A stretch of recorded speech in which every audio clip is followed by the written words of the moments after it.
Class, this is Pushpa Mishra और एक बार फिर आपका स्वागत है स्पर्श ऑनलाइन कोचिंग क्लासेस में। अभी तक आपने मेरे साथ 10 से जुड़े कुछ बहुत ही इंपॉर्टेंट टॉपिक्स को पढ़ा है, समझा है और इसी सीरीज़ में आगे बढ़ते हुए आज हमारा जो मेन टॉपिक है जिस पे हम काम करने वाले हैं वो है प्रेजेंट परफेक्ट कॉन्टिन्यूअस। ठीक है, प्रेजेंट परफेक्ट कॉन्टिन्यूअस बहुत ही इम्पॉर्टेंट टॉपिक है। क्यों? क्योंकि इससे जो क्वेश्चंस बनते हैं वो लगभग मान के चलिए कि हर छोटे और बड़े एग्ज़ाम में, है ना, पीएससी का आप एग्ज़ाम दे रहे हैं, पीएससी लेवल पे दे रहे हैं या आप कोई भी वन विभाग है या और भी जो छोटे छोटे एग्जाम्स होते हैं जिसमें इंग्लिश लैंग्वेज को कवर करते हैं, आप ये मान के चलिए कि 2 क्वेश्चन तो डेफिनेटली आपको मिलना ही मिल रहा है। तो इस पॉइंट को ध्यान में रखते हुए इस टॉपिक को मैं शुरू कर रही हूँ, आप उसको ध्यान से मेरे साथ पढ़ेंगे। Let's start the topic today.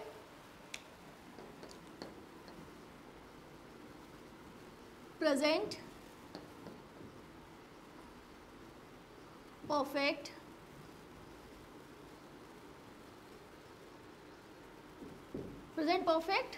Continuous. Okay, अब सबसे पहले आपको ये जानना है कि इसमें 3 चीज़ें हैं, present, perfect and continuous. Detail में जाने के पहले ये जानना बहुत ज़रूरी है कि इसको जो ये नाम दिया गया है प्रेजेंट परफेक्ट कॉन्टिन्यूअस, ये नाम इसको क्यों मिला है ना? क्या ऐसी बात है कि इसको हम प्रेजेंट परफेक्ट कॉन्टिन्यूअस ही बनाते हैं? तो उसमें देखिए 3 चीज़ें होती हैं। इसमें सबसे पहले जो सेंटेंस होता है, जैसे फॉर एग्जांपल अगर आप देखेंगे कि he has been living hair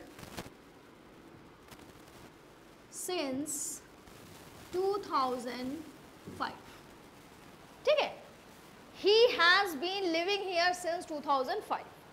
तो अगर आप देखो तो सेंटेंस का मतलब क्या हुआ कि वह यहाँ 2005 से रहता रहा है। अब आप समझिए कि 2005,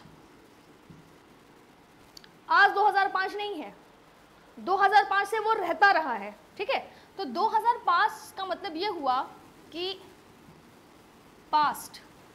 ठीक है, और रहता रहा है का मतलब कि अभी भी अगर हम मान लें ये 2020 है तो 2005 से वो 2020, तो ये जो बीच का पीरियड है इस पीरियड में भी रहा तभी तो यहाँ तक पहुँचा।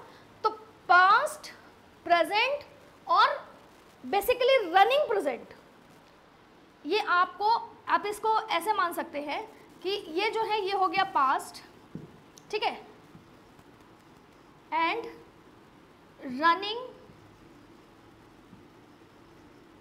Present, past, running present and, इसको मैं थोड़ा ऊपर लिखूंगी क्योंकि ये ज़्यादा नीचे जाएगा तो उसमें एक प्रॉब्लम ये आ सकती है कि आपको मुझे जो एग्जाम्पल देना है उसमें दिक्कत आएगी। इसको हम यहाँ लिखते हैं 2005 to 2020। ठीक है, तो इसमें हमें क्या क्या मिल रहा है? पास्ट मिल रहा है, फिर हमें प्रेजेंट में भी वो अभी रहता रहा है, अभी वहाँ से गया नहीं है, और सबसे इम्पॉर्टेंट फ्यूचर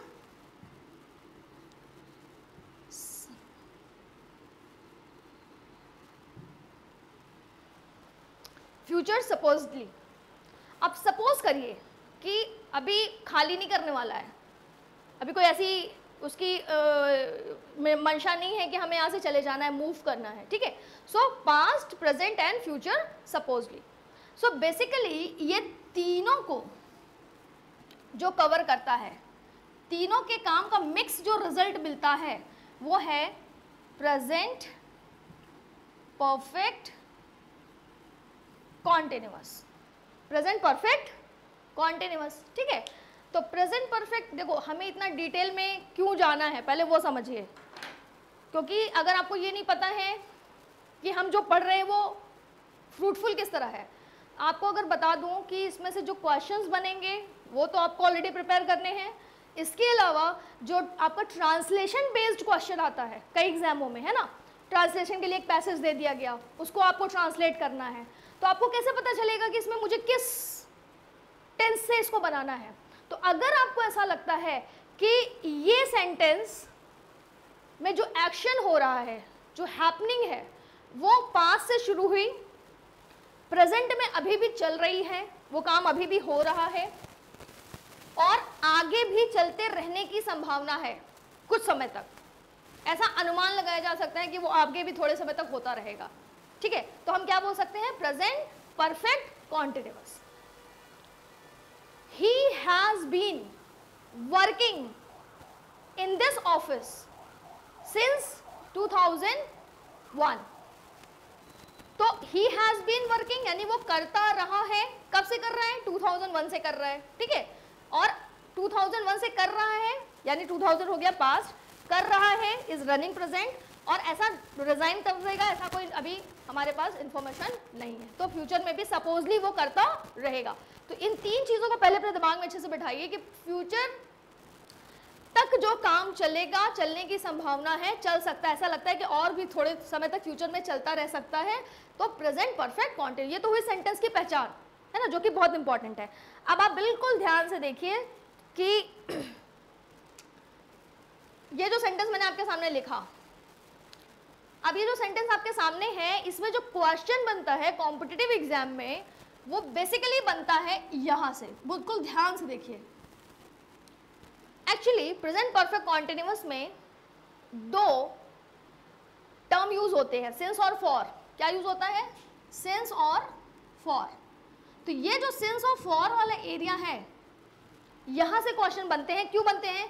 क्योंकि अभी हम लोग डिटेल में पढ़ेंगे पॉइंट वाइज, लेकिन आप ये समझ लीजिए कि ये दो टर्म है, पहला क्वेश्चन यहां से बनता है और हर साल लगभग अगर प्रेजेंट परफेक्ट कॉन्टिन्यूअस से क्वेश्चन आया तो आप मान के चलिए कि ये टच करेगा वो।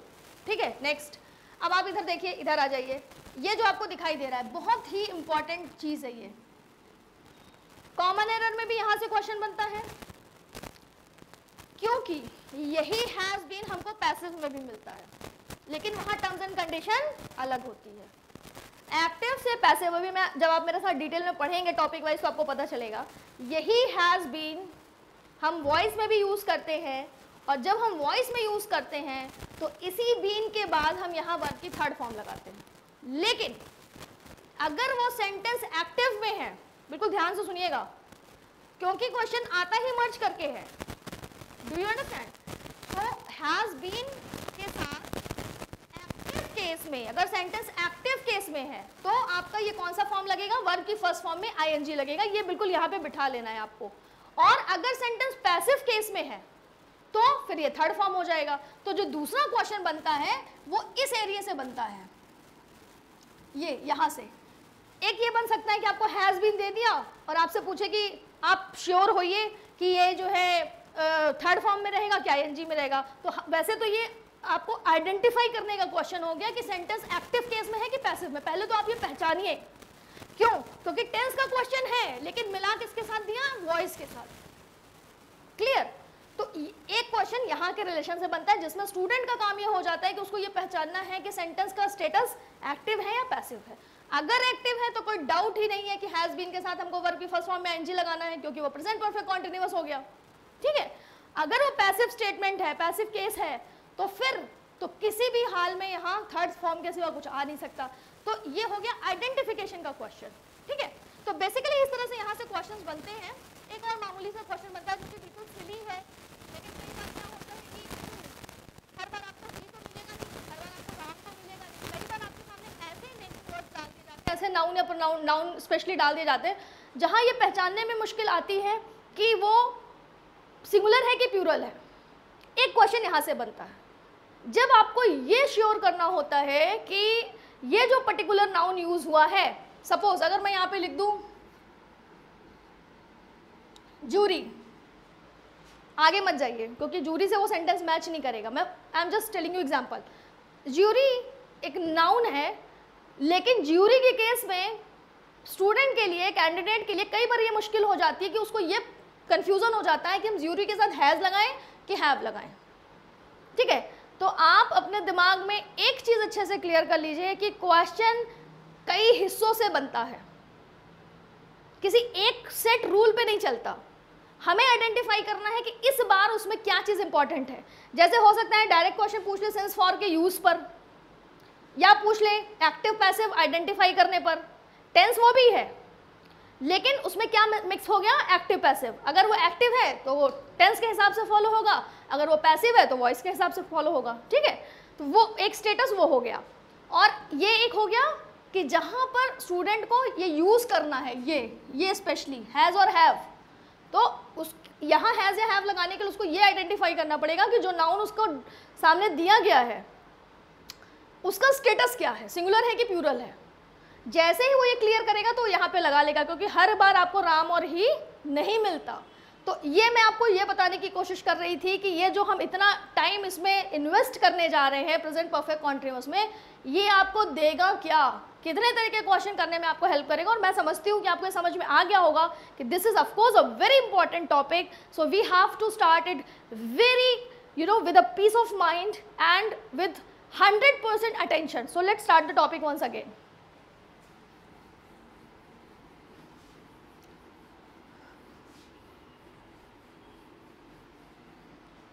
चलिए अब हम मेन टॉपिक पे आते हैं। अभी हमने इसकी वैल्यू, इससे क्या क्वेश्चन अराइज होते हैं, सब हमने पढ़ लिया। अब हमें मेन एक्चुअली टॉपिक पे आना है। तो सबसे पहले अगर हम बात कर रहे हैं प्रेजेंट परफेक्ट कॉन्टिन्यूअस की, तो 100% आपको सबसे पहले जान लेना चाहिए इसका हेल्पिंग वर्ब। हेल्पिंग वर्ब क्या है, हैज़ बीन, और क्या है, हैव बीन। जैसा कि मैंने अभी ऑलरेडी आपको एक्सप्लेन करके बताया कि नंबर 1 क्वेश्चन बनता ही यहीं से है। कहाँ से बनता है, हैज़ और हैव से। लेकिन ये किस पे डिपेंड करता है, this depends on the identification of naming word. जो भी नाउन दिया गया है, जो भी सब्जेक्ट दिया गया है, वहाँ से ये क्वेश्चन बनेगा कि हैज़ लगेगा या हैव लगेगा। क्यों लगेगा, इसलिए लगेगा, देखिए ध्यान से, क्योंकि हैज़ आपको यूज़ करना है with all singular subject। मैं इसको बहुत डिटेल में नहीं कर रही हूँ सिंगुलर सब्जेक्ट। रीज़न क्या है कि जब मैंने आपको, जो अब मेरा लेक्चर 1 है ना, उसमें बिल्कुल इसी पे हमने पूरा फोकस करते हुए बात की, जिसके लिए आपको उसको लेक्चर 1 को पढ़ना पड़ेगा। अगर आप उसको पढ़ेंगे तो आपको फिर इसको यहाँ पे डिस्कस करने में ज़्यादा टाइम नहीं लगेगा। हैव बीन है ना, तो हैव बीन हमें कहाँ यूज़ करना है, विद ऑल प्लूरल सब्जेक्ट। एक स्टेप कंप्लीट हो गया आपका। क्या कंप्लीट हो गया कि प्रेजेंट परफेक्ट कॉन्टिन्यूअस में जो हेल्पिंग वर्ब यूज होती है वो क्या होती है, 2 होती है, हैज़ बीन, हैव बीन। कोई डाउट ही नहीं है कि हैज़ बीन हमें कहाँ लगाना है, विद ऑल सिंगुलर सब्जेक्ट। वही स्टेप 1 का question, identification of naming words या सब्जेक्ट, जो भी आप उसको कहिए, ठीक है। तो यहाँ पर ये समझना बिल्कुल ज़रूरी है कि पहला क्वेश्चन बनता ही यहाँ से है, प्लेसमेंट ऑफ हैज़ बीन या हैव बीन। लगेगा क्या, खैर अब एग्जाम्पल में हम उसको देखेंगे। अब हम आगे बढ़ते हैं। Present indefinite, present perfect continuous में जो दूसरी जानने लायक चीज़ है वो है वर्ब्स फॉर्म, क्योंकि दूसरा क्वेश्चन आपको यहीं से मिलेगा। This is first second. अब देखिए वर्ब की फॉर्म की बात करते हैं। तो जैसे मैंने आपको बताया कि प्रेजेंट इंडेफिनिट में वर्ब की फॉर्म क्या होती है, डू डज होती है, ठीक है। डू डज क्या है, आपकी ऑक्सिलरी वर्ब है, उसके साथ वर्ब की फॉर्म क्या लगती है, फर्स्ट फॉर्म लगती है। डू डज हेल्पिंग वर्ब है और उसके साथ जो मेन वर्ब की फॉर्म लगती है वो होती है फर्स्ट फॉर्म। फिर जब आप कॉन्टिन्यूअस में आए तो आपने क्या लगाया, इज एम आर लगाया और उसके साथ वर्ब की फर्स्ट फॉर्म में आईएनजी लगा दिया। फिर आप परफेक्ट में आए तो हैज़ हैव लगाया और फिर आपने उसके साथ थर्ड फॉर्म लगा दिया। अब हम पहुंच गए हैं प्रेजेंट परफेक्ट कॉन्टिन्यूअस में। तो एक चीज़ तो इसको बिल्कुल ना, मैं सारे स्टूडेंट्स को ये बात बोलती हूँ कि अपने दिमाग में ये चीज़ याद रखिए कि ये जो वर्ड है कॉन्टिन्यूअस और जो ये वर्ड है परफेक्ट, ये परफेक्ट का मतलब ही है हैज़ हैव या हैड। जहाँ परफेक्ट वर्ड सुनाई दिया आपको, आप एक चीज़ श्योर हो जाइए, क्या कि हैज़ हैव या हैड तो ज़रूर लगेगा।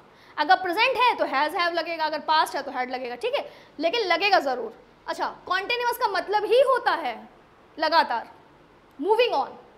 तो वर्ब जो भी होगा, जो भी एक्शन वर्ब होगा, जो भी एनीथिंग, रन, ईट, स्लीप, प्ले, व्हाटएवर, उसमें आपको आईएनजी लगाना ही लगाना है।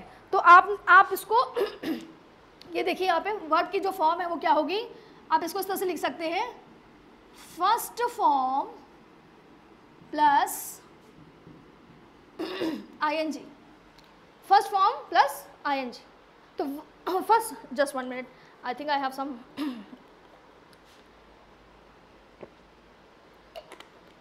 It's okay. So let us start. First form plus ING. Okay, ये दो हमारे हो गए. इस दो को आप सिर्फ इन्फॉर्मेशन की तरीके से मत देखिए, आप इसको क्वेश्चन देखिए. पहला क्वेश्चन यहाँ से बनेगा, दूसरा क्वेश्चन यहाँ से बनेगा. ठीक है, अब देखिए आगे बढ़िए. अब सबसे इंपॉर्टेंट जो चीज़ है वो है use of since and for. ऐसे ही आप समझिए, क्योंकि दोनों ही इंपॉर्टेंट हैं, दोनों को हम इंडिविजुअली पढ़ेंगे. सिंस में क्या है, फॉर में क्या है. ये तीसरा क्वेश्चन है. मैंने आपको स्टार्टिंग में ही बताया था कि 3 तरह से क्वेश्चन तो मिलने ही मिलने हैं 100%. यूज ऑफ सिंस, तो सिंस आपको कहाँ लगाना है, विद सर्टेन, या आप जो भी बोल लीजिए, आप उसको फिक्स बोल लीजिए, फिक्स टाइम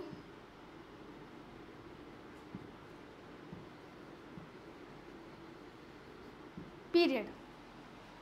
विथ सर्टेन और फिक्स टाइम पीरियड. अगर आपका जो टाइम पीरियड है, अच्छा देखो ये जितना मुंह से बोलने में आसान है ना कि with certain time period, actually समझने के लिए थोड़ा सा आपको रुक जाना चाहिए और उसको आप समझिए कि ये जो बोल रहे हैं कि विद सर्टेन टाइम पीरियड, इसकी डिफिनेशन क्या है ना. उस पर डिटेल में हम लोग आएंगे. पहले इसको देखिए. फॉर कहाँ यूज करना है, विद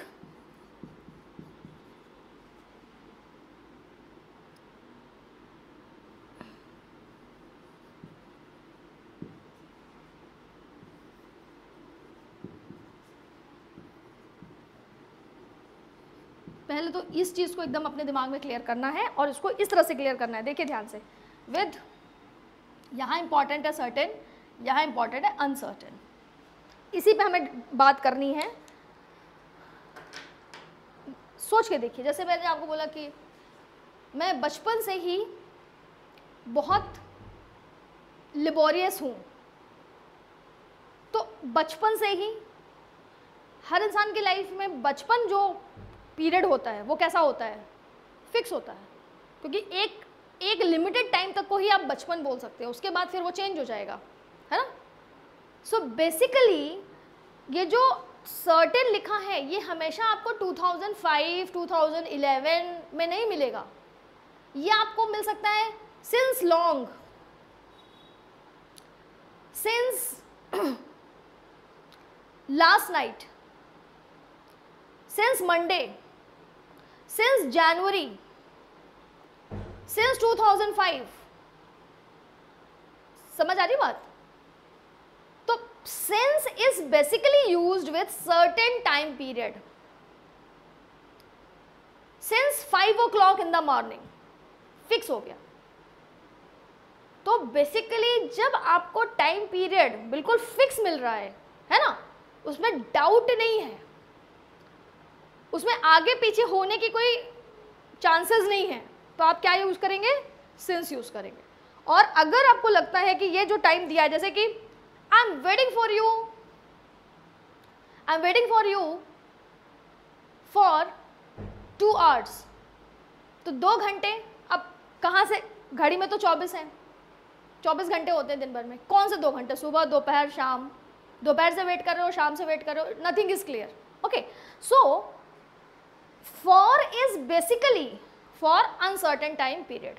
फिर से वापस आ जाइए एक बार. 3 तरह के क्वेश्चन मिलेंगे. Number 1 use of has, have been.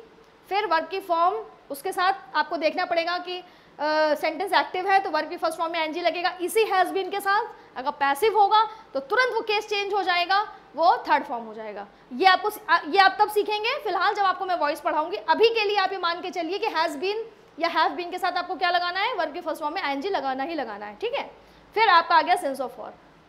I hope कि ये आपका पॉइंट क्लियर हो गया होगा. अब हम लोग कुछ सेंटेंसेस करेंगे जो लास्ट ईयर एग्जाम्स में आए हुए हैं ऑलरेडी, और उससे आपको पता चलेगा कि ये जितना आपने पढ़ा है किस तरह से क्वेश्चन इस पर बेस्ड होकर आता है. ठीक है, let's start.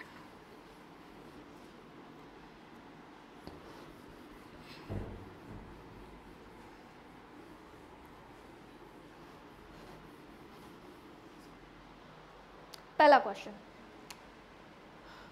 Now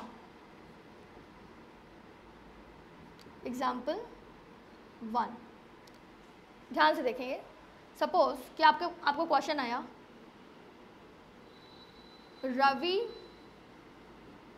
and his brother, Ravi and his brother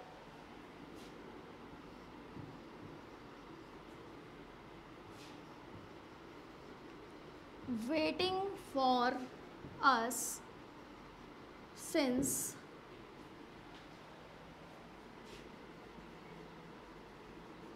morning. Suppose ये आपका क्वेश्चन है, ठीक है, और आपके ऑप्शंस हैं ए बी सी और फिर डी, और आपसे ऐसे पूछ रहा है, आपसे पूछ रहा है कि विल, डज, हैज़ और हैव। ध्यान से देखिए क्वेश्चन क्या दिया आपको, Ravi and his brother dash been waiting for us since morning.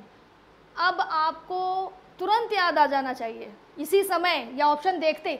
देखो एक चीज़ पहले सीखिए मेरे साथ, जो मैं समझती हूँ कि सबसे इंपॉर्टेंट है। सबसे इंपॉर्टेंट क्या है, अगर आप ऑब्जेक्टिव क्वेश्चन में डील कर रहे हैं तो 4 में से 2 को काटना पहले सीख जाइए। समझ आई बात? अगर आपको 4 ऑप्शन मिल रहे हैं तो आपके अंदर क्विकली ये एबिलिटी होनी चाहिए, आपको ये स्किल डेवलप करना है कि दैट इज कॉल्ड टैक्टिस, क्योंकि टाइम कम होता है ना, हम चारों को टाइम नहीं दे सकते। तो हमें सबसे पहले पता चलना चाहिए कि 2 ऑप्शन जो है वो जो 2 बिल्कुल फिजूल के हैं, जिसमें हमें सोचना ही नहीं है, वो कौन से हो सकते हैं। कैसे? देखिए, अगर मान लीजिए हम बात कर रहे हैं, यहाँ के ऑप्शन को एक नज़र ध्यान से देखिए, विल, डज, हैज़ और हैव। जब यहाँ पे हमने बीन यूज़ कर लिया, जब हमने यहाँ पे बीन यूज़ कर लिया तो बीन के साथ डस तो किसी हाल नहीं आ सकता, किसी भी हाल में आ ही नहीं सकता, केस ही खत्म हो गया।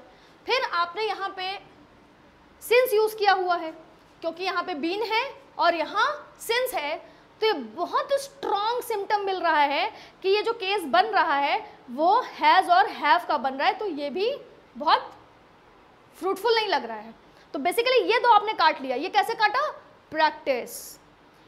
ये जब आप काटेंगे तो इससे 2 फायदे होंगे। नंबर 1 कि आपका टाइम बचेगा, नंबर 2 कि आप इस पर ज़्यादा कॉन्सेंट्रेट कर पाएंगे, आपका काम आधा हो गया, ठीक है। तो सबसे पहले आपको ये भी सीखना बहुत ज़रूरी है कि कौन से ऑप्शन जो है वो बिल्कुल बेकार के हैं, है ना। तो अच्छा चलो, ये हमारा ख़त्म हो गया। अब हमारे पास बचे हैज़ और हैव। अब आप यहाँ पे देखिए क्या है, क्वेश्चन क्या है, Ravi and his brother, subject. ये हैज़ और हैव किस पे बेस्ड होगा? सब्जेक्ट पर। सब्जेक्ट सिंगुलर होगा, लिखा है आपने नोट्स में, with all singular subject. Singular होगा तो हमको हैज़ लगाना है, प्लूरल होगा तो हैव लगाना है, कोई सोचने की बात ही नहीं, कोई डाउट ही नहीं है। तो अब सब्जेक्ट कैसा है, एक हो गया रवि और एक हो गया हिज ब्रदर, तो सब्जेक्ट तो आपका प्लूरल हो गया। रवि एंड हिज ब्रदर 2 लोग हो गए, सिर्फ रवि होता तो हम हैज़ लगाते, ठीक है। तो जब 2 हो गए, ये प्लूरल हो गया, तो हम यहाँ पे ऑब्वियसली क्या लगाएंगे? हैव।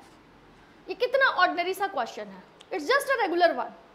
तो आपका जो क्वेश्चन बनता है पेपर्स में वो कुछ बहुत मुश्किल नहीं बनता, उसमें सिर्फ 2 चीज़ें आनी चाहिए। नंबर 1 तो मैं ये सजेस्ट करूँगी कि हर कोई पहले ये प्रैक्टिस करे कि उसके अंदर ये कैपेबिलिटी डेवलप हो कि वो 4 में से 2 को तो तुरंत काट सके कि ये बिल्कुल यूजलेस है, इसके बारे में तो हमें सोचना ही नहीं। लेकिन वो जल्दबाजी में नहीं काटना है कि मैम ने बोला था कि 4 में से 2 काट देना है तो लाओ 2 को पकड़ के काट दे। Logic, you must have logic कि हम इसको क्यों काट रहे हैं, हम इसलिए काट रहे हैं। हमने डस को क्यों काटा? क्योंकि बीन के साथ तो डस किसी भी ग्रामर में एग्जिस्ट नहीं कर सकता, ठीक, खत्म हो गया। विल, जब हम वहाँ बीन यूज़ कर रहे हैं, वहाँ सिंस यूज़ कर रहे हैं, तो विल किस तरह से आ सकता है? नहीं आ सकता, ठीक है। तो बहुत स्ट्रॉन्ग रीज़न है हमारे पास इन दोनों को काटने का और इनकी तरफ बढ़ने का। उसमें से भी अब जब हमने देख लिया कि हैज़ और हैव तो बेस्ड ही सब्जेक्ट पर है और यहाँ सब्जेक्ट 2 है, तो फिर ये हमारा एक और कट गया और बचा क्या? है। तो ये क्वेश्चन कहाँ से बना? स्टेप 1 से, यूसेज ऑफ हेल्पिंग वर्ब, जो मैंने आपको स्टेप 1 में पढ़ाया, ठीक है। आई थिंक आपको ये समझ में आ गया होगा। चलिए next,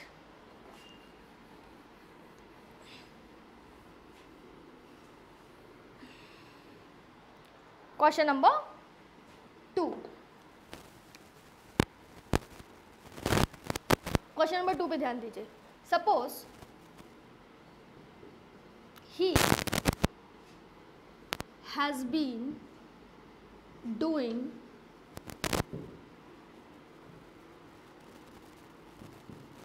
this work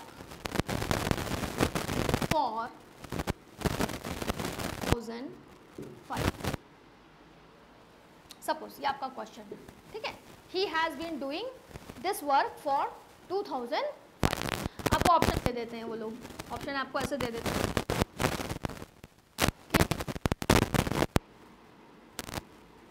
from, since, between,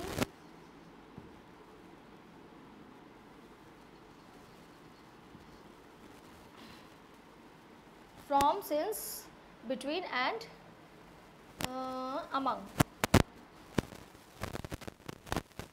आपका क्वेश्चन है, तो मैंने आपको क्या बोला, सबसे पहले अगर आपको he has been doing this work for 2005 दिया है, और सोच के देखिए कि इस क्वेश्चन में आपको वैसे तो मैंने यहाँ लिख दिया है, चलिए मैं इसको यहाँ गैप कर देती हूँ, है ना। सपोज़ कि वहाँ पे ब्लैंक है और वहाँ पर आपको एक ये भरना है, तो आप क्या लगाएंगे वहाँ, फॉर लगाएंगे, सिंस लगाएंगे, इसको हटा दीजिए, इस पर इसके बदले हम लोग यहाँ पे बेटर ऑप्शन ले सकते हैं फॉर, क्योंकि अमंग उतना रेलिवेंट नहीं है। तो फ्रॉम, सिंस, बिटवीन, फॉर, ये हमारे 4 ऑप्शन है, वो ब्लैंक है, उस ब्लैंक में हमें भरना है। मैंने आपको क्या बोला अभी अभी लास्ट क्वेश्चन में, पहले 2 सेंटेंस 2 ऑप्शन को काटना सीखिए लॉजिकली। तो ही हैज़ बीन, जैसे ही आपने ये देखा, देखिए इसको ट्रिक बोलते हैं, जैसे ही आपने देखा कि भैया एक तो हैज़ बीन लगा हुआ है, ठीक है, ऊपर से क्या लगा हुआ है, आईएनजी, साफ साफ दिखाई दे रहा है कि ये प्रेजेंट परफेक्ट कॉन्टिन्यूअस का सेंटेंस है, जिसमें सिंस और फॉर जरूर यूज होते हैं, सिंस फॉर ही यूज होते हैं, जरूर नहीं, सिंस फॉर ही यूज होते हैं। तो अगर सिंस फॉर ही यूज होते हैं तो ये और ये तो लॉजिकली खत्म हो गए, इनका तो वहां कोई यूज ही नहीं है ना। किसी के मन में आ सकता है कि क्यों he has been doing this work from 2005, क्यों नहीं हो सकता, नहीं हो सकता, बिल्कुल नहीं हो सकता। क्यों नहीं हो सकता, क्योंकि ये हैज बीन है प्लस वर्ब के फर्स्ट फॉर्म में आईएनजी है और वहां टाइम पीरियड है। तो ये क्वेश्चन क्योंकि प्रेजेंट परफेक्ट कॉन्टिन्यूअस का है तो हम वहां फ्रॉम लगाएंगे ही नहीं, क्योंकि हमारे पास ऑप्शन में सिंस ऑफ फॉर ऑलरेडी है। जब हमारे पास ऑप्शन है सिंस ऑफ फॉर का तो हम फ्रॉम क्यों लगाएंगे, हम पहले इन दोनों में देखेंगे ना कि वहां क्या लगना चाहिए, ग्रामेटिकली क्या सही है। तो वहां 2005 है, 2005 का मतलब क्या हो गया, बिल्कुल फिक्स टाइम, बिल्कुल सर्टेन टाइम। 2005 मीन्स 2005, ना 1 होगा ना 10 होगा, तो फिक्स हो गया, बिल्कुल फिक्स हो गया। और जब इतना फिक्स हो गया तो फिर यहाँ पे क्या आएगा,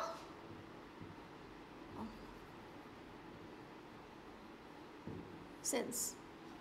तो ये सिंपल सा क्वेश्चन ये सही हो गया और बाकी सारे गलत हो गए, ठीक है।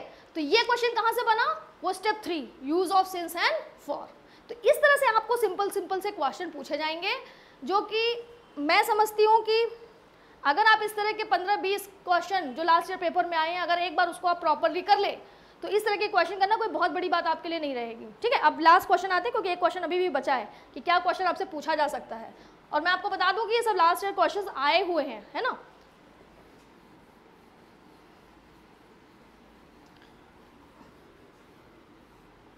अब देखिए ध्यान से, इधर देखिए, एक क्वेश्चन बहुत इंपॉर्टेंट है और अक्सर रिपीट हो जाता है।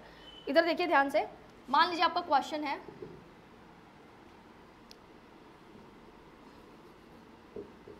द वर्क हैज बीन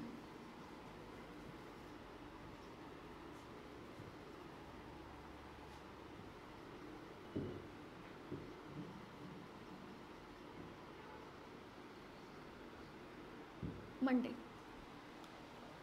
इसको यहाँ नहीं लिखते हैं, इसको इधर ले आते हैं, by him before Monday.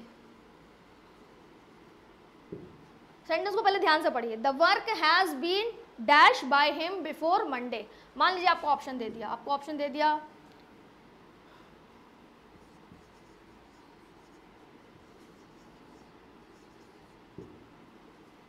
Completed, आपको दे दिया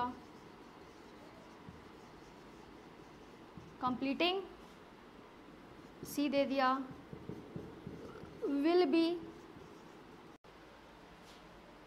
ठीक है, ये आपका क्वेश्चन है। क्वेश्चन क्या है, the work has been dash by him before Monday.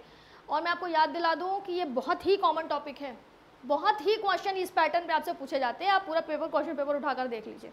तो the work has been dash by him before Monday, अब इसमें से 4 में से एक हमें निकालना है। मैंने आपको क्या बोला, पहले 2 काटना सीखिए लॉजिकली विद लॉजिक। तो आप ये देखिए कि यहाँ पे क्या लगा हुआ है, हैज़ बीन, चमक रहा है बिल्कुल साफ साफ, है ना। एक चीज़ है जो आपको बिल्कुल हाईलाइट होकर दिखाई दे रही है, वो है हैज़ बीन। आप चाहे या ना चाहे ये आपको अट्रैक्ट करेगा। क्यों? क्योंकि आपको मैं पढ़ा रही हूँ, क्या पढ़ा रही हूँ, प्रेजेंट परफेक्ट कॉन्टिन्यूअस। अब प्रेजेंट परफेक्ट कॉन्टिन्यूअस में मैं क्या बता रही हूँ कि हैज़ बीन हैव बीन लगता है। आपने तुरंत याद किया कि हैज़ बीन हैव बीन लगता है, और जहाँ हैज़ बीन हैव बीन लगता है वहाँ वर्ब की फर्स्ट फॉर्म में आईएनजी लगती है, मैम ने पढ़ाया है। लेकिन आप यहाँ भूल गए, आप यहाँ ये भूल गए कि हैज़ बीन और हैव बीन के साथ वर्ब की फर्स्ट फॉर्म में आईएनजी तब लगता है जब सेंटेंस एक्टिव स्टेट में हो। अगर सेंटेंस एक्टिव स्टेट में ना हो के पैसिव स्टेट में है तो इसी हैज़ बीन के साथ फिर वर्ब में फर्स्ट फॉर्म में आईएनजी नहीं लग सकता। क्लियर? तो अब सेंटेंस, अच्छा अब आप पूछ सकते हैं कि कैसे पता करेंगे कि एक्टिव है कि पैसिव है ना। तो कैसे पता करेंगे का मतलब ये होता है कि जब काम हो चुका है, कंप्लीटेड, उसमें आपको ये मैसेज आ रहा है। मैसेज क्या आ रहा है सेंटेंस में? मैसेज ये आ रहा है कि काम हो चुका है, डन, तो दैट इज पैसिव। और जो काम हो चुका है तो वर्क जो उसका सब्जेक्ट है वो आगे आ गया। एक्टिव से पैसिव बनाते हैं, जो सब्जेक्ट होता है उसको ऑब्जेक्ट, ऑब्जेक्ट, तो ये मिक्स हो गया। तो work has been dash by him. अब इसकी पहचान देखो दूसरी, ये बाय हिम, करने वाला कौन है? ही। करने वाला कौन है? काम को करने वाला कौन है? ही। लेकिन ही कहाँ है? यहाँ नहीं है। ही कहाँ है? वहाँ पहुँच गया। और जब ही वहाँ पहुँच गया तो उसका मतलब ये हुआ कि करने वाला तो पीछे चला गया और जो काम हुआ है वो आगे आ गया। तो उसका मतलब ये हुआ कि ये सेंटेंस एक्टिव नहीं है, क्योंकि एक्टिव में जो सब्जेक्ट होता है वो आगे होता है। ठीक है, क्या देखा हमने? हमने ये देखा कि जो हिम है वो पीछे चला गया, वहाँ बाई मोहन हो सकता है, बाई राम हो सकता है, कुछ भी, तो जो भी राम, मोहन, रवि, राहुल जो भी है वो तो वहाँ चले गए। यानी जो सब्जेक्ट है, मेन डूअर है, वो तो पीछे हो गया और काम जो था वो आगे आ गया। ये हो गया आपका पैसिव केस। क्योंकि ये सेंटेंस पैसिव केस है, यहाँ से पहचानिए, यहाँ से पहचानेंगे। ठीक है, तो जब ये वहाँ चला गया तो अब आप ये मान लीजिए कि हैज़ बीन तो यहाँ दिख रहा है, लेकिन ये यहाँ लग नहीं सकता। क्यों नहीं लग सकता? क्योंकि ये जो सेंटेंस है वो पैसिव में है, एक्टिव में नहीं है। हैज़ बीन के चमकने पर नहीं जाना है आपको। क्लियर? तो कंप्लीटिंग ये हैज़ बीन मैच नहीं हो रहा है। अब हमको देखना पड़ेगा कि जब ये हैज़ बीन है, तो मैंने आपको बताया था स्टार्टिंग में, मैंने आपको बताया कि हैज़ बीन पे नहीं जाना है। हैज़ बीन जैसे ही दिखे आपको रुक के ज़रूर ये देखना है कि सेंटेंस स्टेटस में एक्टिव है या पैसिव है। ठीक है, क्योंकि वो आपसे ब्रैकेट में लिख के नहीं पूछेंगे कि ये जो है हम टेंस बेस्ड दे रहे हैं और हम ये वॉइस बेस्ड दे रहे हैं, वो तो करेक्शन पूछेंगे आपसे, आपको आइडेंटिफाई करना है। ठीक है, तो आपने आइडेंटिफाई कर लिया कि ये जो सेंटेंस है वो क्योंकि पैसिव है इसलिए आईएनजी तो नहीं लग सकता। तो क्या लगेगा? मैंने आपको बताया कि वर्ब की थर्ड फॉर्म लगेगी। थर्ड फॉर्म इसमें कहाँ दिखाई दे रही है? ये थर्ड फॉर्म है? नहीं है। ये तो वर्ब की फर्स्ट फॉर्म में ईएस लगा हुआ है, तो ये गलत हो गया। ये विल है तो ये भी थर्ड फॉर्म नहीं है, क्योंकि विल बी के साथ तो वैसे भी कंप्लीटेड कैसे लगेगा? पैसिव में लगता है, लेकिन will be completed, wrong answer. यहाँ ये सिर्फ कंप्लीटेड। ठीक है, तो यहाँ पे जो राइट आंसर है वो क्या है? The work has been completed by him before Monday. अब आपके दिमाग में ये स्ट्रांग होना चाहिए कि ये कंप्लीटेड हमने यहाँ इसलिए लगाया क्योंकि हैज़ बीन लगा तो ज़रूर है, लेकिन सेंटेंस का जो स्टेटस है वो पैसिव है, एक्टिव नहीं है। ठीक है, okay. Completing, will be completed और कंप्लीट्स, ये तीनों हमारे ऑप्शन गलत हो गए। ओके, तो ये आपका तीसरा क्वेश्चन था। मैंने आपको जो बेसिकली हर दूसरे साल रिपीट होकर क्वेश्चन आते हैं उस पैटर्न को हम लोगों ने टच किया है। अगर आप लास्ट ईयर के क्वेश्चन पेपर को टर्न करेंगे तो आप देखेंगे किसी तरह के क्वेश्चन आपसे पूछे जाते हैं जो कि कोई बहुत मुश्किल नहीं होते, लेकिन उसमें जो छोटी छोटी सी ट्रिक्स होती हैं अगर वो एज अ कैंडिडेट आप पकड़ लेते हैं तो फिर आप उसको गेम की तरह करेंगे और वही आपको सीखना है। ठीक है, चलिए, तो मेरे हिसाब से प्रेजेंट परफेक्ट कॉन्टिन्यूअस यहाँ पे खत्म होता है। प्रेजेंट परफेक्ट कॉन्टिन्यूअस में इसके अलावा आपके एग्जाम के पॉइंट ऑफ व्यू से कुछ भी बहुत ऐसा नहीं है जो बहुत डिटेल में डिस्कस किया जाना चाहिए, दैट इज ऑलरेडी डन। और बाकी जो चीज़ें हैं इससे रिलेटेड जो और क्वेश्चंस हैं या प्रैक्टिस सेशन है, तो उस वो जो आपका जो प्रैक्टिस सेशन होता है जिसमें आपको सिर्फ क्वेश्चंस ही करने होते हैं, उस पर डिस्कशंस होते हैं, वहाँ पर आपको ओपन करके करना है, ठीक है। चलिए, तो दिस इज डन। अब आपका प्रेजेंट परफेक्ट कॉन्टिन्यूअस जो है वो पूरी तरीके से कंप्लीट हो गया। ओके क्लास, सो अभी तक हमने क्या कंप्लीट कर लिया? प्रेजेंट परफेक्ट कॉन्टिन्यूअस डिटेल में पढ़ा आज हमने। इसके पहले प्रेजेंट इंडेफिनिट, प्रेजेंट कॉन्टिन्यूअस और प्रेजेंट परफेक्ट ऑलरेडी हम अच्छे से पढ़ चुके हैं। लेकिन अभी यहाँ पर रुक कर कुछ ऐसे पॉइंट्स अभी भी बचे हुए हैं जिनको हमें डिस्कस करना बहुत ज़रूरी है, क्योंकि जब आप लास्ट ईयर के क्वेश्चन पेपर को पलटेंगे, पूरा प्रेजेंट आपने पढ़ लिया, प्रेजेंट के चारों स्टेप पढ़ लिए, लेकिन फिर भी अगर आपसे क्वेश्चन पूछ लिया जाए, फॉर एग्जांपल ध्यान से दीजिए, देखिए आपसे पूछ लिया जाए the sun in the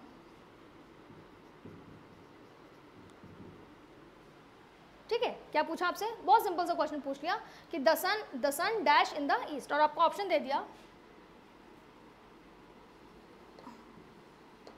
does rise in, rose, और आपको दे दिया rises, और दे दिया had risen। बहुत ध्यान से देखिए, 4 ऑप्शन है आपके सामने, A B C D। does rise in, rose, rises और हैड राइजन। मैंने आपको अभी क्या सिखाया कि 4 में से पहले 2 को काटना सीखिए। ये क्या है? वर्ब की थर्ड फॉर्म। ये क्या है? डज। बिल्कुल फर्स्ट डे फर्स्ट लेक्चर में आपको पढ़ाया है कि डू और डज के साथ वर्ब की फर्स्ट फॉर्म लगती है। ये कहाँ से आ गया? रॉन्ग हो गया, दैट इज रॉन्ग, ऑप्शन गलत, क्योंकि डू और डज के साथ कभी भी वर्ब की थर्ड फॉर्म नहीं लग सकती, ठीक है। रोज, तो राइज, रोज, तो यहाँ पे रोज हो सकता है कि नहीं, हमें सोचना पड़ेगा, ठीक है, इसलिए इसको अभी हम नहीं काट रहे हैं। राइजेस वर्ब की फर्स्ट फॉर्म में ईएस, ओके। हैड राइजन, तो अभी हमारे पास 3 ऐसे क्वेश्चन बचे हैं जिसको हमें सोचने की ज़रूरत है। लेकिन अगर आपको ये क्वेश्चन का रूल पता होता तो यकीन मानिए देखते ही आप कर देते। आप सुनी सुनाई बातों से हो सकता है ये क्वेश्चन सही कर लें, लेकिन रूल आपको नहीं पता होगा तो इससे जो मिलता जुलता क्वेश्चन आएगा वो शायद आपका गड़बड़ हो जाए। ये तो हम डेली लाइफ में सुनते रहते हैं, तो शायद आपका तुक्का लग जाए, है ना। The sun dash in the east, अगर मैं आपसे कहूं कि इसका जो राइट आंसर है वो है राइजेस, तो ये बड़ी बात नहीं है कि राइजेस राइट आंसर क्यों है, बड़ी बात ये है कि राइजेस ही राइट आंसर क्यों है। ये क्यों नहीं, ये क्यों नहीं, ये क्यों नहीं, ये तो खैर गलत है, ये और ये क्यों नहीं हो सकते, वो इसलिए नहीं हो सकते, ध्यान से सुनिए। यही मैं आपको बता रही हूँ कि प्रेजेंट के 4 स्टेप हमने पढ़ लिए, लेकिन प्रेजेंट का वो एरिया जो कि कंडीशनल है, जो बहुत ही एक्सेप्शनल है ना, वहाँ से सबसे ज़्यादा क्वेश्चन बनते हैं। वहाँ से तो बनते हैं जो हमने पढ़े, लेकिन अब जो हम पढ़ने जा रहे हैं वो सबसे इंपॉर्टेंट है, ठीक है। ध्यान से देखिए, तो ये क्वेश्चन क्या है, the sun dash in the east. अब यहाँ एक रूल लागू हो रहा है, एक यहाँ रूल फिट हो रहा है। क्या रूल फिट हो रहा है कि जब हम किसी भी सेंटेंस में ये देखते हैं कि वो जो एक्शन उसमें हो रहा है वो कोई फैक्ट है, वो भी यूनिवर्सल है ना, जैसे कि कोई चीज़ हैबिचुअली हो रही है, वो प्रकृति का नियम है, जैसे चिड़िया चहचहाती है, the bird sings, anything you know, जैसे कि फ्लावर सुगंध फैलाते हैं, एनीथिंग जो भी नियम के अनुसार हो रहा है, हैबिचुअली हो रहा है, उसके लिए कोई बहुत एफर्ट नहीं करना पड़ रहा है, दिमाग चलता है, ठीक है, दिल धड़कता है, कुछ भी ले लीजिए, है ना, कोई भी एग्जांपल ले लीजिए जहां चीजें आदतन हो रही हैं, जैसे सूरज निकलता है पूरब में, वो एक सिस्टम है, प्रैक्टिस है, नेचुरल प्रैक्टिस है, वो अपने हिसाब से होता रहता है, उसके लिए किसी को उठ के फिट नहीं करना पड़ता। तो जब कोई चीज़ हैबिचुअली हो रही है, यूनिवर्सल फैक्ट है उसमें, वो सब जगह होती ही होती है ना,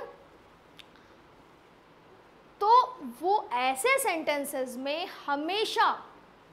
हमेशा आपको कौन सा टेंस यूज़ करना है? Present indefinite. कहाँ कहाँ यूज़ करना है, ध्यान से सुनिए। कोई भी काम, कोई भी एक्शन आदतन हो रहा है या उसमें कोई यूनिवर्सल फैक्ट है, ठीक है, तो दोनों ही कंडीशन में, जैसे ये देखो यूनिवर्सल फैक्ट है, the sun rises in the east, है ना, तो the sun rises in the east में क्या है? यूनिवर्सल फैक्ट है कि सूरज पूरब में ही उगता है, इसलिए हम यहाँ ना तो रोज लगा सकते हैं ना हम राइजेज लगा सकते हैं। क्या लगाएंगे? राइजेज। क्यों राइजेज? क्योंकि मैंने आपको पढ़ा है कि वर्ब में ईएस कब लगता है?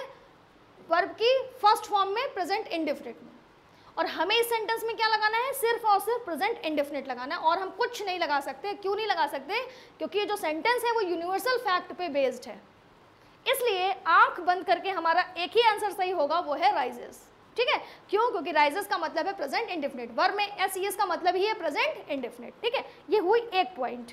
अब हम दूसरा क्वेश्चन लेते हैं, जो कि आप लोग खुद अपना आंसर चूज करेंगे। मेरे आंसर बताने के, एक्सप्लेन करने के पहले आपको क्वेश्चन देखते हुए अपना आंसर खुद चूज करना है, मेरा एक्सप्लेनेशन आने के पहले, ठीक है।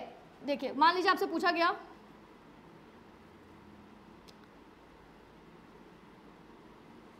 एक क्वेश्चन, बहुत कॉमन है, वो अक्सर पूछ लिया जाता है,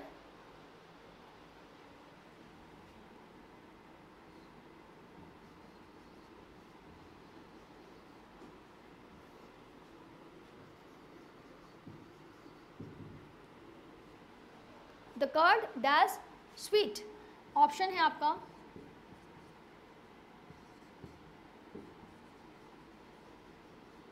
testing, test, tested, had, tested.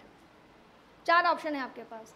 Sentence क्या है? The curd. कर्ड का मीन्स क्या होता है? दही, है ना, जो हम खाते हैं। The curd dash sweet. दही कैसी लगती है? मीठी लगती है, कुछ लोग कहेंगे खट्टी लगती है। खैर, मीठी खट्टी छोड़ना है यहाँ पे पॉइंट ये है कि हमें स्वाद की बात हो रही है, तो मीठी लगती है, वो उसका क्या है? गुण है, हैबिट है उसका, नेचुरल फॉर्म है, यूनिवर्सल। तो द कर्ड डैश स्वीट। क्या इस सेंटेंस में हम टेस्टिंग लगा सकते हैं? नहीं लगा सकते। टेस्टेड लगा सकते हैं? नहीं लगा सकते। हैड टेस्टेड लगा सकते हैं? बिल्कुल नहीं लगा सकते। ये तीनों ऑप्शन बिल्कुल गलत हैं। क्यों गलत है? क्योंकि यहाँ एक ही ऑप्शन सही होगा, प्रेजेंट इंडेफिनिट। ऐसे सेंटेंसेस में सिवाय प्रेजेंट इंडेफिनिट के और कोई भी एग्जाम्पल यूज नहीं कर सकते। जो भी ऑप्शन है उसमें आपको ज़रूर ये देखना है कि अगर ये कोई हैबिचुअल फैक्ट है या कोई यूनिवर्सल फैक्ट है ना, तो आप उसमें सिर्फ एक टेंस का यूज़ करेंगे। कौन सा टेंस? Present indefinite. तो ये आपका जो राइट आंसर है वो क्या हो गया? राइट आंसर हो गया TASTES, टेस्ट, स्वीट, ठीक है। चलिए, अब ये जो रूल आपने पढ़ा और जिसका आपने क्वेश्चन देखा, इसको रूल को लिखेंगे भी अपनी कॉपी में, और जो हेडिंग डालना है आपको वो भी देखिए।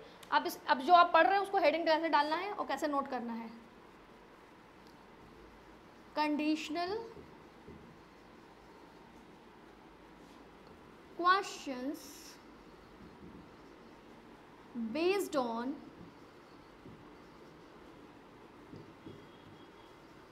Present indefinite. प्रेजेंट इंडेफिनिट से आने वाले कंडीशनल क्वेश्चंस। तो इसमें सबसे पहला आपने क्या पढ़ा?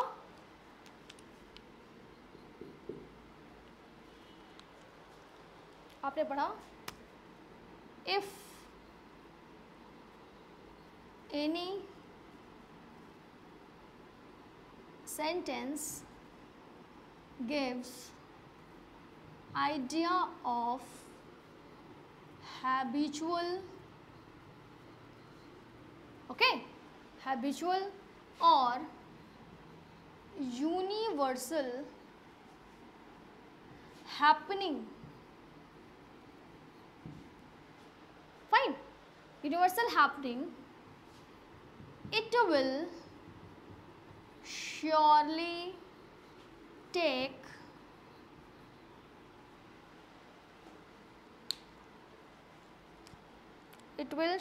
take present indefinite.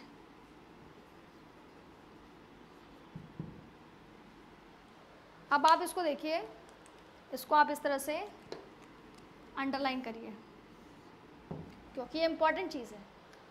तो ये आपने पहला रूल पढ़ा जिस पे ऑलरेडी बेस्ड आपने 2 क्वेश्चन कर लिए कि if any sentence gives idea of habitual और universal happening it will surely take present indefinite. ठीक है, अब आप जब आप अपना पेपर पलटेंगे लास्ट ईयर का क्वेश्चन बैंक्स को देखेंगे तो आपको पता चलेगा कि इस तरह के क्वेश्चंस तो हर दूसरे साल पूछ लिए जाते हैं। ठीक है, अब आपका पर्पस सॉल्व हुआ। एक्चुअली प्रेजेंट इंडेफिनिट पढ़ने का वो भी ज़रूरी था, वो कन्वेंशनल क्वेश्चंस के लिए था, है ना। जो आपने थ्योरी पढ़ा कि डू डज लगेगा, वर्क यस यस लगेगा, जो भी है वो कन्वेंशनल स्टडीज़ है, that gives you fundamental knowledge. But exam में क्या करते हैं कि फंडामेंटल क्वेश्चंस ही पूछें, कोई ज़रूरी नहीं है। तो इस पोर्शन को भी कवर करना आपके लिए बहुत ज़रूरी है। ठीक है, चलिए, तो ये हो गया आपका प्रेजेंट इंडेफिनिट रूल 1। अब हम आते हैं दूसरे क्वेश्चंस पे, और जो क्वेश्चंस बनते हैं ध्यान से देखेंगे।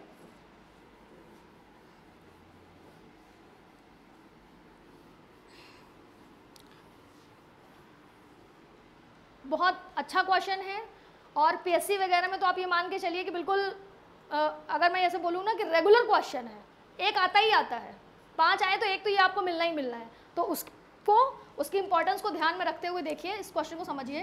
3 चीज़ें हैं, एक तो वर्ड है इफ़, फिर है अनलेस और फिर है एज सून एज। ये 3 चीज़ें हैं, बिल्कुल अच्छे से समझ लीजिए। नंबर 1, नंबर 2 और नंबर 3 क्या है? इफ़, अनलेस और एज सून एज। ये तीनों अगर सेंटेंस में, या आप ऐसे कहिए कि अगर सेंटेंस इन तीनों में से किसी से भी शुरू होता है, जैसे कि मैं आपको एक सेंटेंस लिख के दिखाती हूँ। अगर मान लीजिए आपका सेंटेंस स्टार्ट होता है इफ़ ही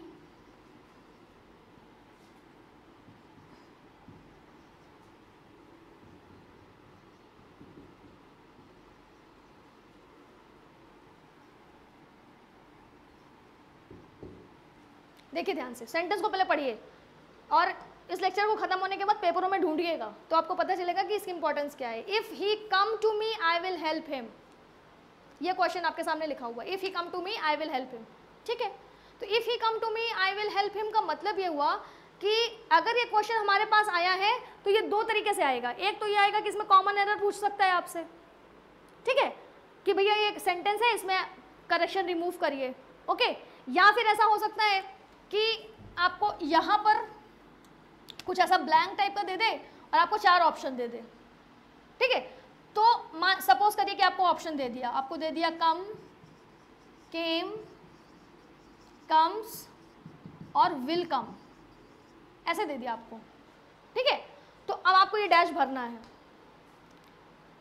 नो आइडिया क्या करें, रेगुलर क्वेश्चन है, हर दूसरे साल आता है, कैसे छोड़ दें। तो if he dash to me I will help him में समझ जाइए कि अगर किसी सेंटेंस की शुरुआत इफ़ से हो रही है या अनलेस से हो रही है या फिर एज सून एज से हो रही है, तीनों की बात कर रही हूँ, एक की बात नहीं कर रही हूँ, हो रही है, और यहाँ पे कोई वर्ब यूज़ होना है, कोई भी वर्ब हो सकता है, कम, गो, स्लीप, ईट, व्हाटएवर, तो वो जो वर्ब होगा वो किस टेंस में होगा? प्रेजेंट इंडेफिनिट में होगा। उसका स्टेटस क्या होगा? इस वर्ब का स्टेटस क्या होगा? अगर कोई सेंटेंस इफ, अनलेस या एज सून एज से शुरू हो रहा है तो जो यहाँ वर्ब यूज होगा उसका स्टेटस क्या होगा? प्रेजेंट इंडेफिनिट, ठीक है। अब यहाँ पे प्रेजेंट इंडेफिनिट होगा। और दूसरी चीज क्या ध्यान रखना है, ये विल, तो इसमें 2 सेंटेंस हैं। If he dash to me, अब ये देखो सब्जेक्ट आ गया, ये आ गया सब्जेक्ट, और जैसे ही सब्जेक्ट आता है मतलब अब दूसरा सेंटेंस स्टार्ट हो गया, है ना। तो दो सेंटेंस हैं, एक आपका मेन पार्ट है, एक आपका सब पार्ट है, ठीक है। तो जो if he comes to me में जो ये एरिया है ये हमेशा क्या होना चाहिए, हमेशा होना चाहिए प्रेजेंट इंडेफिनिट। इसको आप यहाँ मत लिखिए, इसको आप यहाँ लिखिए, है ना, क्या होना चाहिए, प्रेजेंट इंडेफिनिट ऑलवेज। तो ऑलवेज अगर प्रेजेंट इंडेफिनिट होना चाहिए तो ही है, ही के साथ कम तो आएगा नहीं क्योंकि ही तो सिंगुलर है, क्या आएगा, कम्स, ठीक है। तो हम यहाँ पे क्या लिखेंगे, he comes, if he comes to me I will help him. कई बार आपको ये भी देखने को मिल सकता है कि यहाँ विल की जगह वुड लगा हो, तो आप बोलेंगे कि अगर ये वुड लगा है तो उसको पास्ट कर दे, नहीं, ये विल हो या वुड हो, फ्यूचर होना चाहिए, लेकिन ये किस में रहेगा, प्रेजेंट इंडेफिनिट में रहेगा, ठीक है। फिर से समझ लीजिए, क्योंकि मैं समझती हूँ कि आज के टाइम पे लगभग जितने भी एग्ज़ाम हो रहे हैं आपके लैंग्वेज जिसमें पूछा जाता है, इंग्लिश का पोर्शन, ये इतना कॉमन टॉपिक है, इतना कॉमन क्वेश्चन है कि हर दूसरे पेपर में मिल जाता है। इसकी इंपॉर्टेंस को ध्यान में रखते हुए एक बार फिर से हम लोग इसको डिस्कस करेंगे कि कंडीशनल क्वेश्चन में एक क्वेश्चन जो आता है वो ये है कि अगर आपका कोई भी सेंटेंस इफ, अनलेस या एज सून एज से स्टार्ट होता है, यानी इन तीनों में से कोई भी यहाँ है, सेंटेंस उसी से स्टार्ट हो रहा है, तो उसमें जो वर्ब होगा, एक्शन वर्ब होगा, है ना, वो हमेशा किस में होगा, प्रेजेंट इंडेफिनिट में होगा, विदाउट एनी डाउट। और जो सेकंड आपका जो सब सेंटेंस होगा वो किस में होगा, वो फ्यूचर में होगा, फ्यूचर में होना है और किसी टेंस में नहीं होना है, किस में होना है, फ्यूचर में होना है, चाहे वो विल हो या वुड हो, उससे कोई फर्क नहीं पड़ता, विल हो तो भी, वुड हो तो भी, हर हाल में जो ये स्टेटस है ये किस में होगा, प्रेजेंट इंडेफिनिट में। एक क्वेश्चन और करेंगे, लेकिन इस बार आंसर आप पहले से गेस करेंगे। चलिए लेट्स स्टार्ट। इस बार हम लोग अनलेस को लेते हैं। सपोज आपका क्वेश्चन स्टार्ट होता है,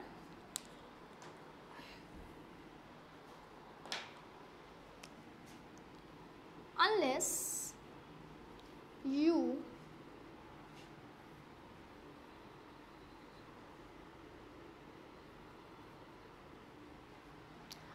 you work hard you will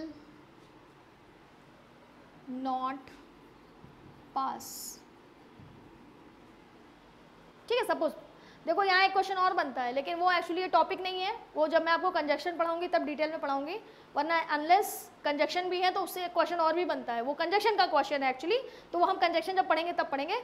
अगर मैं यहीं पे सब कुछ पढ़ाऊंगी तो आप कंफ्यूज हो सकते हैं, इसलिए मैं यहाँ उसको डिस्कस नहीं कर रही हूँ। Unless you dash hard you will not pass. हम क्या बात कर रहे थे कि अगर हमारा सेंटेंस इफ, अनलेस या एज सून से स्टार्ट होता है तो हमारे पास जो यहाँ वर्ब आनी चाहिए वो किस फॉर्म में आनी चाहिए, प्रेजेंट इंडेफिनिट ओनली।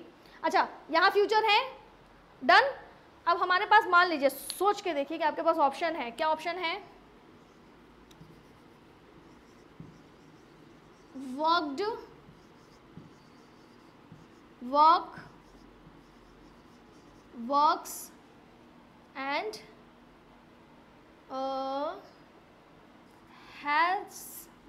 हैज नहीं, यू है ना, चलो इसको हैव कर देते हैं, हैव वर्कड। मैं नहीं बताऊंगी, ये आपको खुद चूज करना है, पहले अपना आंसर खुद चूज करिए, then I will tell you क्या आना चाहिए।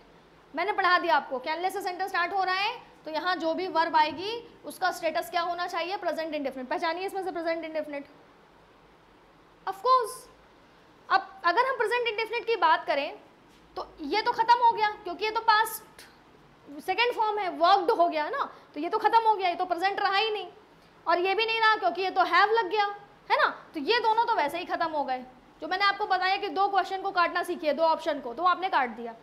अब वर्क भी वर्क की फर्स्ट फॉर्म है, यहाँ रुक जाइए, ऐसे ही क्वेश्चन मुसीबत खड़ी करते हैं, सब कुछ पढ़ा पढ़ाया भी गलत हो जाता है, because sometimes we need to stop and think. So stop and think. Work भी प्रेजेंट फॉर्म है, फर्स्ट फॉर्म है, प्रेजेंट नहीं, फर्स्ट फॉर्म है, वर्क की फर्स्ट फॉर्म है वर्क, और वर्क्स में एस लगा है तो वर्ब में एस ई एस भी कहाँ लगता है, वर्ब की फर्स्ट फॉर्म में ही लगता है, ठीक है। तो ये दोनों ही इस समय किस में है, वर्ब की फर्स्ट फॉर्म की पोजीशन में है। एक में एस ई एस लगा है, एक में एस लगा है, एक में नहीं लगा है। तो अब ये गेम किसका हो गया, यानी कि देखा जाए तो ये भी फर्स्ट वर्ब की फर्स्ट फॉर्म है और ये भी फर्स्ट फॉर्म है, और जब दोनों वर्ब की फर्स्ट फॉर्म है तो हमें तो यहाँ पे जो लगाना है वो फिर किस पे डिपेंड करेगा, सब्जेक्ट पे डिपेंड करेगा, क्योंकि इस समय हमारा दोनों ही प्रेजेंट इंडेफिनिट के लिए सूटेबल हैं, लेकिन किसके हिसाब से, सब्जेक्ट के हिसाब से। अगर यहाँ पे हमारा सब्जेक्ट यू है तो यू के साथ हम वर्ब में एस तो लगा नहीं सकते, क्योंकि एस डस को दिखाता है। रुक जाइए, थोड़ा सा रिविजन भी कर लीजिए यहीं पर साथ साथ में।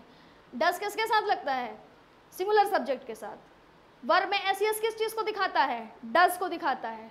ये तो प्यूरल है, ये तो डस लेगा नहीं, यानी वर्ब में एस भी नहीं ले सकता। तो ये वाला जो ऑप्शन है ये सही होकर भी गलत हो गया। अब क्या बचा, वर्क। तो हम यहाँ क्या लगाएंगे, हमारा जो राइट ऑप्शन होगा क्या होगा, unless you work hard you will not pass. लेकिन हमने लगाया क्या, प्रेजेंट इंडेफिनिट, क्योंकि सिर्फ और सिर्फ प्रेजेंट इंडेफिनिट में ही वर्ब की फॉर्म में बिना कुछ लगे यूज हो सकता है, ओनली वर्ब की फर्स्ट फॉर्म। ये सिचुएशन कहाँ बनती है, प्रेजेंट इंडेफिनिट में, ठीक है। तो आई थिंक ये आपका जो था क्वेश्चन ये इस पे बेस्ड था कि अगर आपका क्वेश्चन इफ अनलेस या एज सून एज से स्टार्ट होता है तो आपका जो वर्ब यूज होगा उसका स्टेटस हमेशा होना चाहिए प्रेजेंट इंडेफिनिट। ये आपको देखने को मिल सकता है कि आप विल की जगह वुड लगाओ, उससे कोई फर्क नहीं पड़ता, उसको देख के आप इसको नहीं बदल देंगे, है ना। ये आपका क्या रहेगा, फर्स्ट फॉर्म रहेगा। तो चलिए ये आपका टॉपिक अब पूरा हुआ। मैं आपको ऑनेस्टली बताऊं तो अब जाके आप ये कह सकते हैं कि प्रेजेंट इंडेफिनिट से आने वाले हर तरीके के क्वेश्चन को मैं कर सकता हूं, कुछ भी पूछा जाए, ठीक है। क्योंकि ये जो दो क्वेश्चन है ये घुमा घुमा के कई बार आते हैं अलग अलग फॉर्म में। मेरे पास बहुत सारे एग्जांपल्स हैं जो कि मैं आपको प्रैक्टिस सेशन में दूंगी। यहाँ पे हमें और भी बहुत सारी चीज़ें डिस्कस करनी है तो उसमें हम नहीं जा रहे हैं। प्रैक्टिस सेशन में इसी तरह के क्वेश्चन जो भी आपने देखे हैं, ऐसे क्वेश्चंस जो बार बार घूम घूम के आते हैं, कॉमनली पूछे जाते हैं, अक्सर हर सेकेंड ईयर में रिपीट हो जाते हैं, लेकिन होते बड़े ट्रिकी हैं। अगर उसका कंसेप्ट नहीं पता है तो फिर आप उसको नहीं कर सकते। अदरवाइज तो वो फ्रैक्शन ऑफ सेकंड का भी काम नहीं है। But for that you have to understand the grammar behind that, कि किस सोर्स से ये चीज़ चल रही है ना, इसके पीछे कौन सा रूल फॉलो हो रहा है। Okay, so I think this topic is completely complete.